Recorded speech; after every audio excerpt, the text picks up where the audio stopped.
I want to jump right in because I want to offer something to you. And I want you to try to attack it. And if you agree, which if you're intelligent, you will, call in and let's talk about it. Let's pat each other on the back. Here is my take about the finals. Because let's face it, we can get to the Warriors later.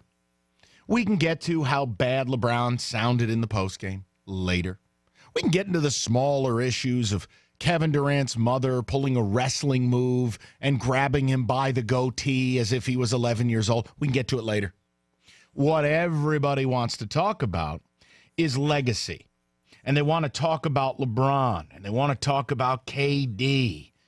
But I'm going to set you straight on this. And then you could take this opinion, which is brilliance, frankly, and you can act and take it to your friends and go, look at me. Very simply put, this NBA final cemented both Durant and LeBron's legacy as all-time greats. And you'll go, but Douchadamas, but Mikey, you can't say LeBron's great. They lost in 5. Au contraire, mon frère. First of all, this series very easily could have gone 6 games. Very easily. Game 3 could have easily gone Cleveland's way. It did not. But by the absolute greatness of LeBron James, Cleveland didn't get swept, had a shot to go 6, and all the while, LeBron James became the first player in NBA history to average a triple-double. You know the only reason the Warriors won this championship? Because in the offseason, they added, arguably, if he's not the best, the second best player in the league. It's a testament to LeBron James' greatness that team had to add that player to beat the Cleveland Cavaliers. And that even in the midst of his team losing the series, LeBron made history again and acquitted himself on the court. We'll get to the off the court later.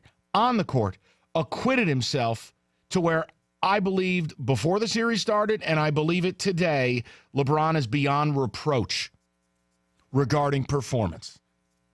I told you before the series started, he was running into a monolith. He was running into something that, historically speaking, is going to go down as the greatest team in the history of the game. One of the great teams in the history of all professional sports. And for that, he cannot be on the hook. Now, Kevin Durant, this is the other one. All these people out there, even, Jamie, I'm not comfortable with this. I don't get caught up in winning and losing. Oh, Doug going, I don't have a problem. But, Durant going there, I didn't enjoy the fun. And then my answer to anyone who's got something to say about Kevin Durant, that commercial as the game ended, when Nike opened the bombing doors of the biggest B-52 bomber in history and released that Durant commercial that was straight fire. Kevin Durant didn't go anywhere to ride coattails.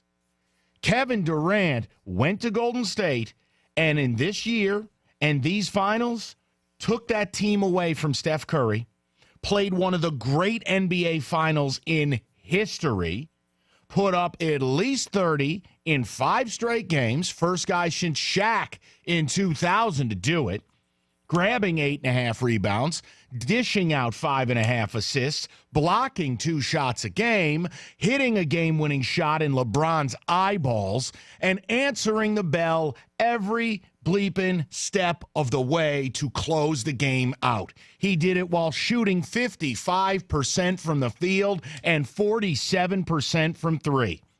Kevin Durant took both his middle fingers, dipped them in gold, and put them in the world's face.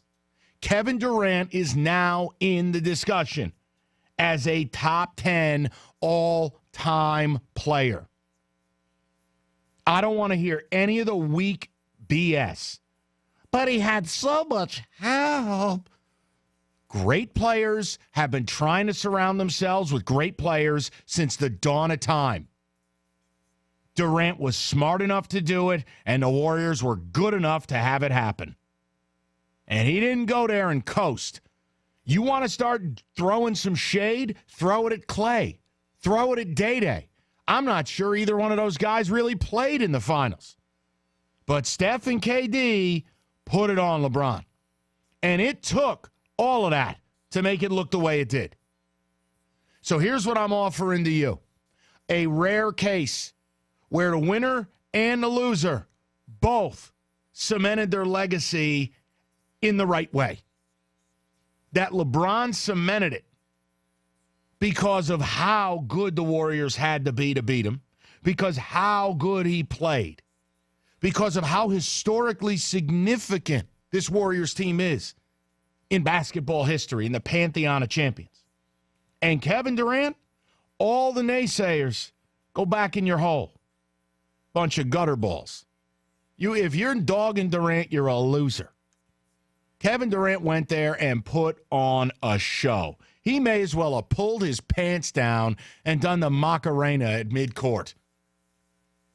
I want to throw the number out. I want to get into it. I don't want to delay doing this. Let's party. I think both guys came out as winners. And I think if you're dogging either one of these guys, you're a bozo.